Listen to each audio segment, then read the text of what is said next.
I try to be careful about these things, so I won't give a thumbs up yet to the new party Alternativ for Sverige.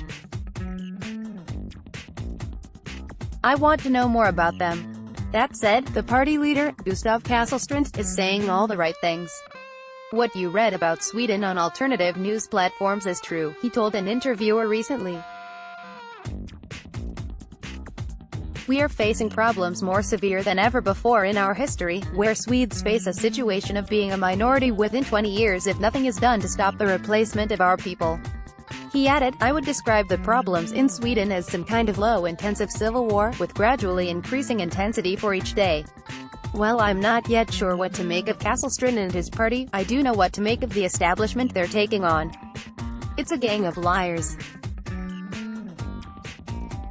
Case in point, recently the Council for the Promotion of Sweden Abroad, a joint effort by Sweden's Ministry for Foreign Affairs, Ministry of Enterprise and Innovation, Ministry of Culture, the Swedish Institute, Business Sweden and Visit Sweden, distributed a manual, Sharing Sweden, which explains to Swedish entrepreneurs how to attract tourism, business development, investment, trade, cultural and scientific exchange, and the like. The thrust is to project a strong image of Sweden abroad. This, admits the council, is not easy nowadays, because, and I quote, Sweden has been affected in recent years by negative rumors and in some cases outright disinformation, particularly in the areas of migration and integration. Negative rumors. Outright disinformation? Translation, the horrifying truth about our national mess of an immigration and integration policy has gotten out, and if we want to attract vacationers, investors, etc., we've got to double down on the denial. For a dose of the reality that the council is out to quash, consider a report that came out of Malmö just the other day. The city, Sweden's third largest, with a population of over 300,000, has 800 cops.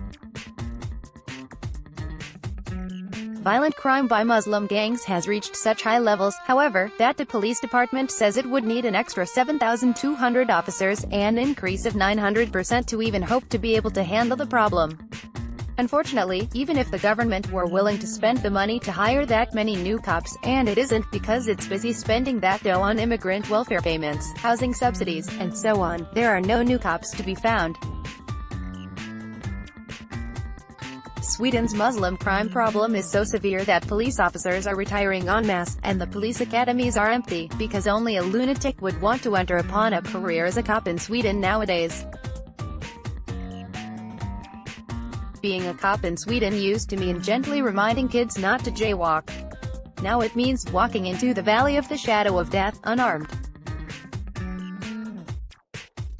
For while the crime picture has changed utterly, the philosophy of policing has not. Malmö's new strategy for combating Muslim gang violence calls on police to ask criminals politely to be nice.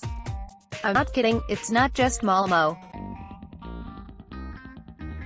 In January, a headline in Britain's ordinarily staid Sunday Times read, Teens roam streets with rifles as crime swamps Sweden. The army may be called in to halt a gang surge in immigrant areas.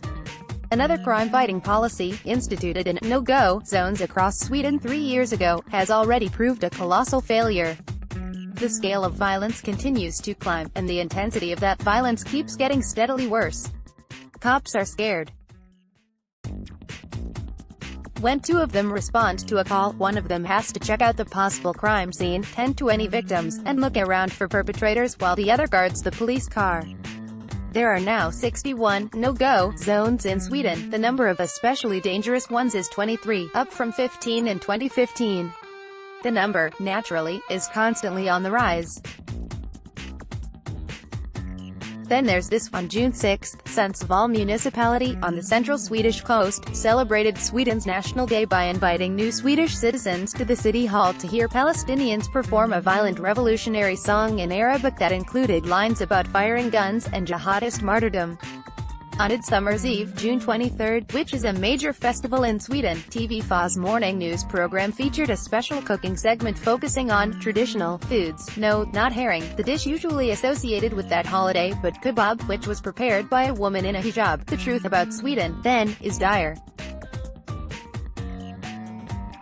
But boy oh boy, is the PR glorious. Forbes, in a piece published the other day, chose to buy the PR wholesale, as do pretty much all of the respectable media, even now.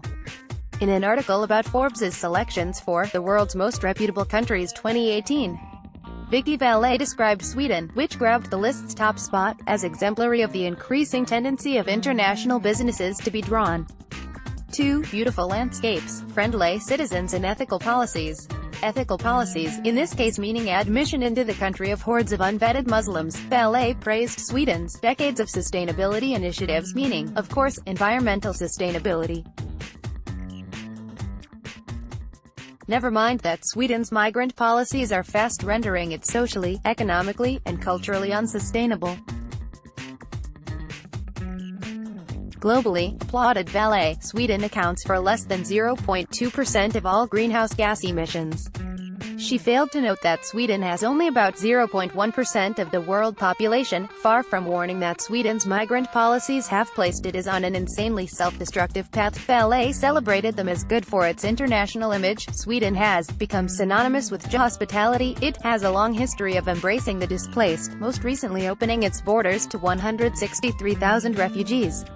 Compounding the absurdity, there's this: just as the Swedes have welcomed immigrants, they have also supported the LGBTQ community. Valet doesn't seem to grasp that filling your country with dicey Muslims is scarcely a gay-friendly act. To be sure, Valet did admit that Sweden still has work to do. What work? On gender equality. You see, Swedish women make just 88 cents for every dollar banked by their male counterparts. Some observers might suggest that the main problem facing Swedish women today isn't some illusory pay gap but the country's status as the rape capital of Europe, and the fact that, owing to a lack of police resources, a huge percentage of those rapes aren't even investigated. But Valet didn't even mention this pesky little detail. That would be bad for business.